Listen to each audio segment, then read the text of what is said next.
Doodle beep. There we go, we got recording going. Got my questions, all ready to rock and roll. Jade's lounging on the floor. Everything's wonderful. Cue the intro. Bruce Kills Baby. Bruce Kills Baby. Bruce Kills needs a theme tune. Bruce Kills needs a theme tune. If you don't know what that song is, and you're probably a bit too young to watch this video. So I have got all my questions from you guys, and I'll jump straight into it. So the first question comes from Nata715854, and he asks, or she asks, what are your favourite Doctor Who villains? So I'll just get it out there right now. I don't even like Doctor Who. Sorry. So I guess I'd have to go with Daleks, because that's the only thing I know. Yeah, Daleks. Exterminate. You know, that's just all I know, so I'm sorry. Second question comes from David Toombs on Facebook, and he asks, PS3, PC or Xbox, gotta be one, no saying this for this, that for that, one choice, one winner. Well, first of all, don't tell me where I can choose, okay? Because I don't work on straight, grey, black and white pints, you know? So I'll break it down into a list of preference, and it'll be a little bit controversial. I'll throw something in this, don't get all crazy, okay? Okay. So first of all, PC.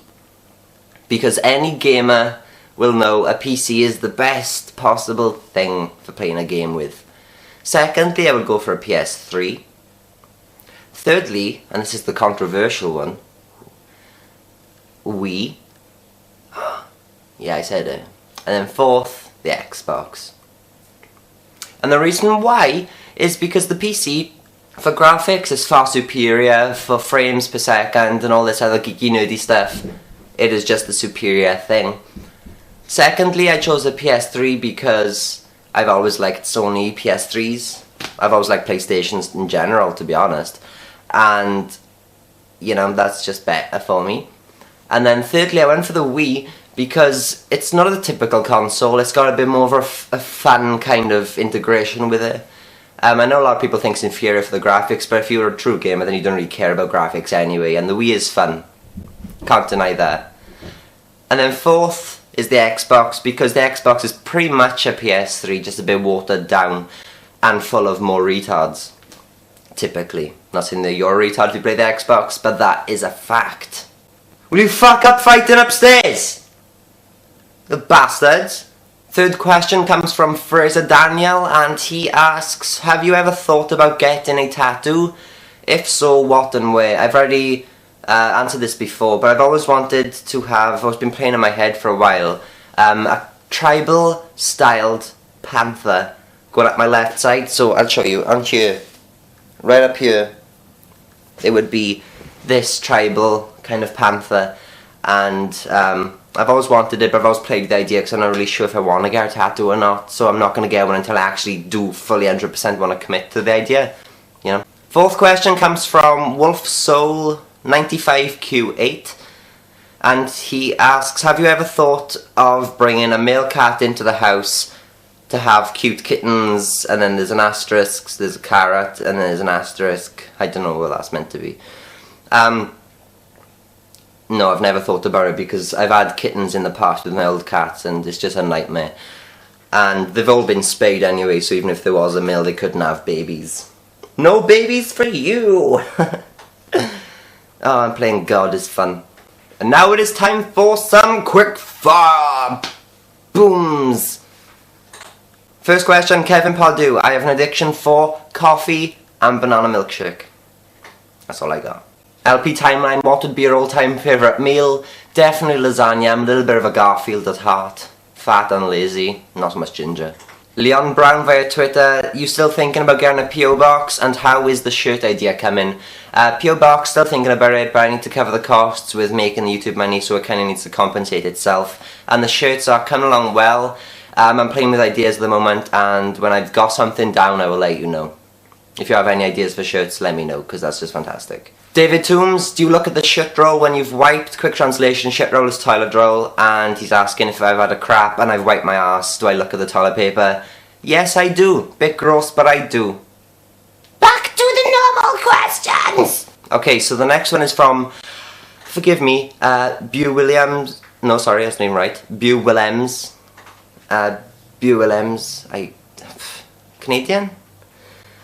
If you could delete one thing in life that bugs you, what would it be? If I could delete anything from life... Oh, fuck, it's just one thing. There's so many things that bug me in the world. Probably little annoying flying insects that piss me off. Like outside now we get flies and we get these little tiny black things that come from the field and they piss me off because they land on me and they make me itch. I hate moths. I hate ladybirds because they're deceptively nasty. Like, they're fine if they crawl on me, I'm like, no, you're cute. And then as soon as it opens its wings, I'm like, ah! Playing God. But no, I hate flying insects. Apart from butterflies are fine because they just, like, blubble about, and honeybees and stuff because they're useful. But everything else is just, fuck off, you annoying little bastards. The next question is from, forgive me, S.L.A.C. I don't know. Do you believe as a bi-male that you need to be versatile in bed as far as being a top or a bottom? So for people who don't know, top means you fuck something and the bottom means you receive something. Versatility, I think for anyone, straight, gay, bi, male, female, it's always good to be versatile anyway, because you get to appreciate the other person's perspective in sex then, because sex is all about having fun and about connecting to someone. Unless you're doing it sleazily, then it doesn't really matter, but I'm speaking about relationships and like heartfelt sex time. So fun, a connection, passion, love, fucking just general orgasms, that's great. So yeah, so to have sex in a relationship, regardless of what you are or where you are or how you are or what you like, try new things. So yeah, it's definitely better to be versatile regardless of what you do, because you get to appreciate the other person a lot more, plus it makes the experience just generally more fun. And say you were predominantly a top, to be a better top then you need to experience being a bottom, so you know how it feels for the person that's receiving it. And then you can adapt your style so you become better as well. So, you know, everyone wins. Question from Fraser Daniel on Facebook, and he asks, have you thought about getting engaged to Rob? Thought about it, we spoke about it in the past, but it's never gone anywhere. So, yeah. It should have been a quick fire question, to be honest. Final question comes from Sean Toombs from Facebook, and he asks, what is your best natural disasters in order and why? I'll speak in terms of, like, epicness, I suppose, rather than what I'd like to happen, because obviously I wouldn't want any of them to happen. The first one, probably volcanoes. A violent volcano eruption is awesome, with a pyroclastic flow and lava spewing everywhere, and like when the bit explodes and one of the vents pops off, like a chunk of the mountain just shoots out. Awesome. Second, I'd probably go for a tidal wave. Because that would be awesome. Again, not to actually happen, but it's just awesome visually and in my head. Third, probably a tornado, because I've always wanted to see a cow fly past my windscreen. If you've ever seen Twister, you know exactly what I'm on about. Fourth, I'd probably go for an earthquake, for the fact that, like, not much really happens, just the earth kind of shakes a little bit, but then buildings and stuff fall down, so it's kind of cool in that respect. Fifth, I'd probably go for a tsunami, because it's like a watered down tidal wave. Six is a hurricane, because it's really quite boring, it's just wind blowing things, you know? I see that all the time, not necessarily to that magnitude, but I see crisp packets blown in the wind and I expect it's the same thing, except for instead of a Walker's packet of prawn cocktail, you've got a house. I don't mean to laugh, I'm just making it light-hearted, but in all seriousness, if there's any like natural disasters and people's lives have been lost or property destroyed, it is a sad thing. And yeah, I'm laughing for the fact, like, I think of it from a film perspective, or, you know, not a serious kind of way where people actually do die, and that is sad. I'm just totally covering myself then, just in case people are like, oh my god, you're laughing, my gran got killed by a Flying cow. Calm down. This is all lightheartedness. So that is all the questions that I have. Thank you all for submitting them, and remember, if you want to leave any for the next Juice Cues, and please do so, because if I don't have any questions I can't make the video, then leave them in the comments below, Facebook, Twitter or Google+, and that would be fantastic.